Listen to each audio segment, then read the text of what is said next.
Olá pessoal que está cursando Teoria da Computação. Nesse vídeo vamos fazer uma introdução, relativamente breve sobre o tema complexidade de problemas, dando seguimento então ao tema do estudo dos problemas que a gente pode ou não pode resolver com computação. Então, até então a gente viu que muitos problemas, que existem hoje no mundo, eles são considerados intratáveis ou difíceis do ponto de vista da computação. Então, o que a gente quer dizer com isso? A gente até então vem focando em tentar discernir aquilo que é computável, aquilo que é tratável através de um programa de computador de forma automática, que a gente possa especificar um algoritmo, e aquilo que realmente não tem como, ou pelo menos até hoje a gente não sabe como escrevermos um algoritmo para buscarmos uma resposta para aquele determinado problema, e que esse algoritmo ele seja realmente estável no sentido de sempre nos fornecer uma resposta quando a gente precisar, tá? Sendo que até então a gente tem realmente, como a gente falou, focado em isso pode ser resolvido, isso não pode ser resolvido, sem focarmos muito na questão do quão complexo é a resolução desse problema, mesmo considerando, por exemplo, aspectos tecnológicos, quão viável é eu escrever um algoritmo para resolver um dado problema, se em um cenário prático a gente fosse precisar de, milhares de anos, por exemplo, com esse programa em execução, para que o computador ele fornecesse uma resposta. Isso parece um exagero, mas não é. Existem alguns problemas que realmente, mesmo considerando quão avançada a tecnologia da gente está, a gente ainda precisaria esperar um tempo que vai na ordem de milhares ou até milhões de anos para que a gente pudesse obter uma resposta, Ou seja, do ponto de vista prático, não é viável, tá? Então, aqui na teoria, a gente realmente não se preocupa com questões tecnológicas específicas. A gente visa estudar os problemas da computação de um ponto de vista teórico-matemático. Mas a gente precisa traçar um limite, a gente precisa ser capaz de determinar aquilo que é considerado fácil de ser resolvido computacionalmente e aquilo que é considerado difícil. Então, para nós, aqui em Teoria da Computação, a gente considera uma coisa fácil aquilo que a gente consegue escrever um algoritmo para resolver o problema e que esse algoritmo tenha complexidade que seja O de alguma coisa polinomial. Tá? Então, exemplos, O de log de n, O de n, O de n2, O de n3 são exemplos de coisas que a gente considera fáceis de serem resolvidas com computação. Tá? Em contrapartida, aqueles problemas para os quais a gente só consegue escrever algoritmos que tem complexidade exponencial, e aí a gente está falando de O de n fatorial, O de 2 elevado a n, O de 3 elevado a n, ou qualquer coisa desse tipo, aí a gente considera esses problemas difíceis, ou seja, a gente não consegue escrever um algoritmo que consegue resolver o problema em tempo polinomial, tá? Então, a gente vai ver nessa aula de hoje que a gente consegue mostrar que para uma classe de problemas não existe algoritmo polinomial determinístico conhecido, tá certo? Para resolver, a gente só vai conseguir resolver ele usando algoritmos não determinísticos. Se a gente for realmente pensar em resolver ele em tempo polinomial, a gente vai dar uma olhadinha inclusive no que são algoritmos não determinísticos, aqui. Então, essa classe de problemas que eu não consigo estabelecer um algoritmo polinomial, eu digo que eles estão na classe conhecida como NP, tá? NP vem do Non-Deterministic Polynomial Time, ou tempo polinomial não determinístico. Então, essa classe de problemas que a gente vai delinear nessa aula, ela tem a propriedade de ser resolvida em tempo polinomial somente se todos os outros problemas em NP puderem também ser resolvidos em tempo polinomial. E essa é uma questão que assombra o mundo da computação, porque, como a gente vai ver, até então a gente não pode afirmar com certeza que não existe uma forma de resolver esses problemas que hoje a gente não sabe resolver em tempo polinomial e a gente passe a resolver eles em tempo polinomial. A gente ainda não descobriu como fazer isso, mas a gente já é capaz de dizer que se a gente encontrar uma forma de resolver um problema que hoje é considerado NP em tempo polinomial, então a gente vai poder resolver todos os problemas que a gente conhece hoje em tempo polinomial, tá? Então vamos começar a destrinchar um pouco mais isso aí. Problemas que estão nessa classe NP, eles apresentam duas características, tá certo? Básicas aqui. A obtenção da solução do problema em si pode ser muito difícil ou muitas vezes impossível de ser obtida. Então tem alguns problemas aqui nessa classe, tá certo? Que a gente não vai conseguir obter uma resposta facilmente, né? Tipo, como a gente falou, a execução de um algoritmo que tem uma ordem de complexidade alta, né, de considerada difícil, não é viável do ponto de vista prático. Tá? Então, a obtenção da solução, ela pode ser muito, muito difícil. Agora, uma vez conhecida uma solução, supondo a gente obteve uma solução, verificar se essa solução ela está correta ou não, ela é considerada fácil. Como a gente já falou aqui, alguma coisa fácil nessa nossa teoria significa algo que a gente pode fazer em tempo polinomial. Então, uma vez que a gente tem a solução, a gente pode escrever um algoritmo que verifica se essa solução é correta ou não. Esse algoritmo ele vai ter que ser em tempo polinomial. Tá? Então, vamos dar uma olhada aqui em um problema de decisão. E aqui, só lembrando, a gente está usando problemas de decisão para embasar a nossa teoria, né? Para ser esse primeiro conjunto de problemas que a gente está estudando, por ser um problema que tem essa característica que torna a nossa análise simples. São problemas que exigem como resposta sim ou não. Tá certo? Por isso que eles são chamados de problemas de decisão. Então vamos dar uma olhada à versão de problema de decisão de dois problemas relacionados a grafos aqui. Vamos considerar esse grafo, tá certo? É um grafo ponderado, ou seja, as arestas elas possuem pesos associados. E aqui eu posso ter dois problemas, tá? Um que existe um caminho de I, que está aqui, até J, com peso menor ou igual que uma constante K. Tá? Então a gente pode considerar que, por exemplo, a obtenção de um caminho mínimo pode nos responder isso. A gente faz a execução de um algoritmo que encontre qual é o custo mínimo de eu partir de I e chegar até J. E aí é fácil, então, a gente encarar esse problema como um problema de decisão. Se esse caminho mínimo, esse custo mínimo que a gente encontrou, ele for igual ou maior que K, tá certo? Então, se ele for maior que K, então a resposta é não existe um caminho com peso menor ou igual que K. Agora, se ele for menor ou igual que K, então a resposta passa a ser sim. A gente consegue resolver isso em tempo polinomial? Consegue. Tá? A gente já viu que existe um algoritmo que resolve o problema de encontrar um caminho mínimo num grafo em tempo polinomial. Tá? Um desses algoritmos, por exemplo, é o algoritmo do Dijkstra.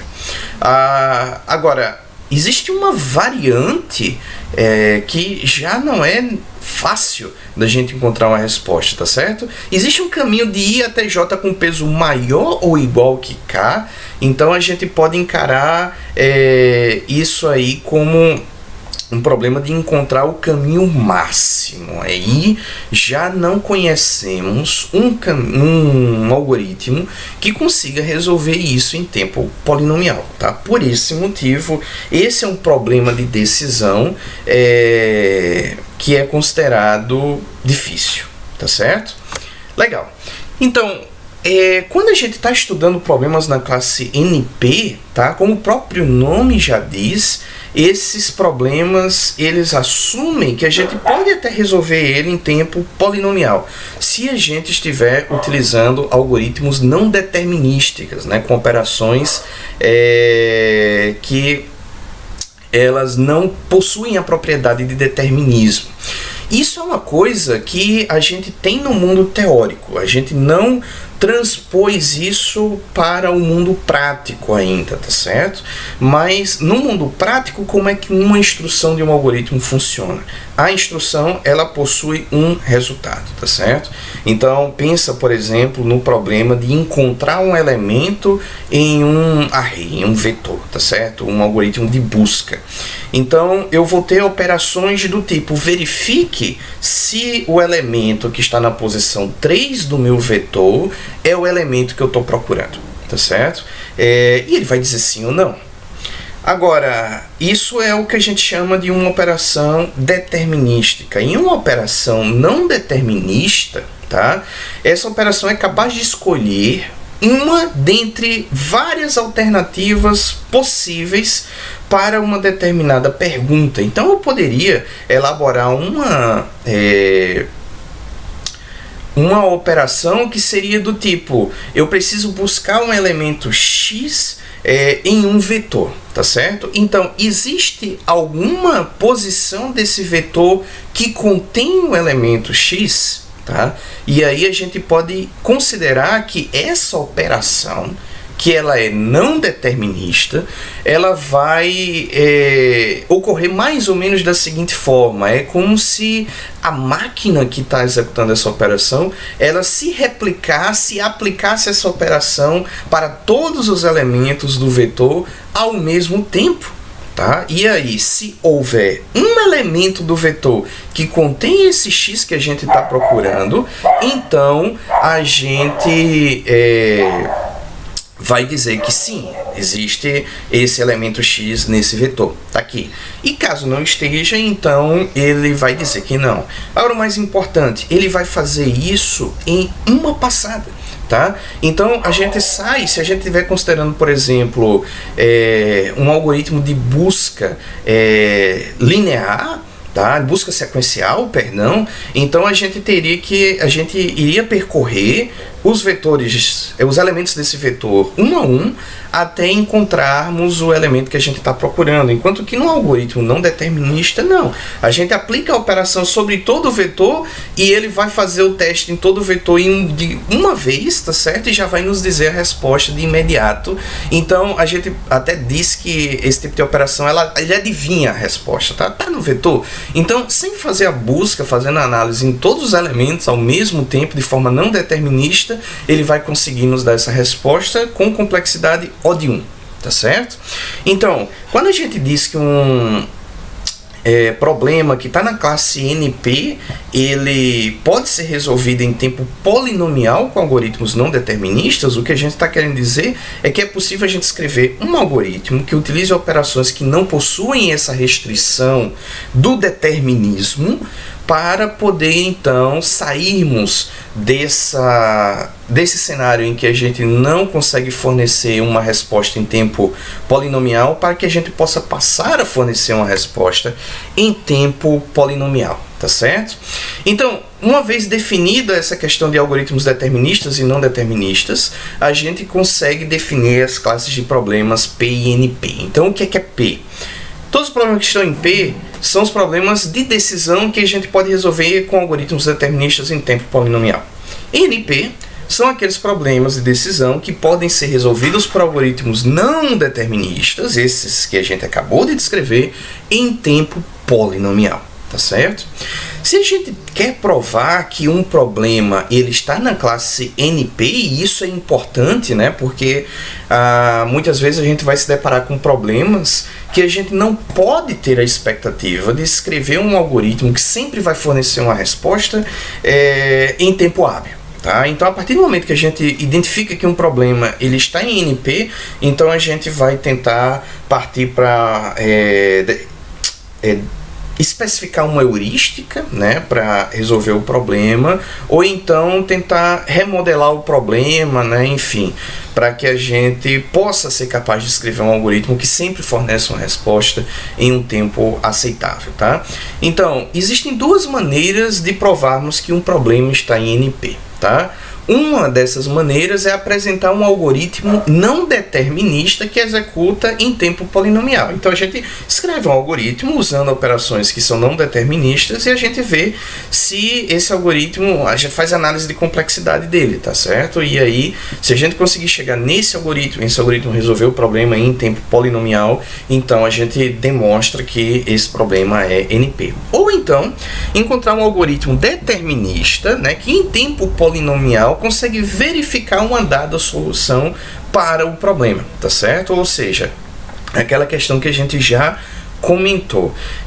Uma vez que eu tenha uma resposta, eu consigo checar se aquela resposta realmente é válida ou não, e isso eu faço em tempo polinomial mesmo usando algoritmos deterministas, tá certo? E aí tem algumas coisas que a gente pondera com relação a isso. Algoritmos deterministas são um caso específico de algoritmos não deterministas, tá? O que é que eu estou querendo dizer com isso? Um algoritmo não determinista, ele avalia todas as possibilidades de uma só vez, enquanto que um algoritmo determinista avalia uma possibilidade, tá? Então a gente pode sim, por conta desse comportamento, considerar que os algoritmos deterministas eles são um subcaso de algoritmos não deterministas. E como os problemas em P são resolvidos com algoritmos deterministas e os problemas em NP são resolvidos com algoritmos não deterministas, a gente pode dizer que a classe de problemas P está contida na classe de problemas NP, tá? O que a gente ainda não sabe é se P ele é igual a NP, ou seja, o que é que eu estou querendo dizer com isso? Que na verdade esses dois conjuntos na verdade são um único conjunto e existe sim uma forma da gente resolver todos eles em tempo polinomial usando algoritmos deterministas, ou se P é diferente de NP, ou seja, se realmente essas coisas são classes de problemas distintas e não existe uma forma de eu resolver problemas que estão em NP usando algoritmos deterministas em tempo polinomial. Isso tem implicações sérias, porque muitos problemas importantes eles estão nessa classe NP e a gente realmente não sabe hoje escrever um algoritmo para resolver ele em tempo polinomial usando operações deterministas. Agora, o fato é que ninguém também conseguiu provar matematicamente que esses dois problemas estão em classes completamente distintas. Então, o fato é que esse é um problema em aberto. É um problema que tem consequências importantes para a computação e hoje, por muitas pessoas, é considerado o principal problema não resolvido da ciência da computação. P é igual a NP? Sim ou não? A gente ainda está aguardando alguém demonstrar isso. Tá? Ou realmente demonstrando que não é possível, ou alguém conseguir pegar um problema que a gente não conhecia, um algoritmo para resolver ele em tempo polinomial, usando as instruções, as operações deterministas, e alguém de repente aparece, não, olha aqui, ó, consegui resolver esse problema usando um algoritmo determinista e a complexidade aqui em tempo polinomial. E aí, o que é mais angustiante é que se alguém aparecer com esse algoritmo para um problema NP, então a gente vai discutir logo depois, logo em breve, que a gente consegue reformular problemas NP de modo que a gente consegue transformá-los, né? Transformar um problema em outro problema. Então, se alguém conseguir um algoritmo para um desses problemas, na verdade esse alguém conseguiu o algoritmo para todos os problemas, porque a gente vai saber fazer essa transformação já, tá certo? Então, isso é uma questão em aberto extremamente crítica para a ciência da computação. E aí, para que a gente entenda mais uma classe de problemas NP que a gente chama de NP completo, a gente precisa definir o conceito de transformação polinomial. E esse conceito é um conceito que está intimamente relacionado com o conceito de reduções, né, que a gente já viu. Eles essencialmente são a mesma coisa. Então, considere P1 e P2 dois problemas de decisão, dois problemas do tipo sim ou não, tá? E aí vamos supor que existe um algoritmo A2 capaz de resolver o problema P2. Então a gente tem um algoritmo A2 que resolve P2. Ótimo. Se a gente conseguir transformar P1 em P2, né, e sendo possível transformar a solução de P2 em P1, a solução que o algoritmo 2 vai fornecer, a gente converte ela de volta para P1, então o algoritmo A2 pode ser utilizado para resolver P1. Então vamos entender isso aqui direito. A gente tem um algoritmo que foi usado para resolver o problema de P2. Porém, se a gente conseguiu transformar P1 em P2, a gente pode se dar o luxo de usar esse algoritmo A2 para resolver P1, tá certo? Então, esquematicamente, o que a gente teria é, a gente vai pegar, por exemplo, uma entrada do problema P1 e vai fazer uma que a gente chama de transformação polinomial para que ele vire uma entrada equivalente, sendo que adequada para o problema P2. Essa entrada adequada para P2 pode ser alimentada, tá certo?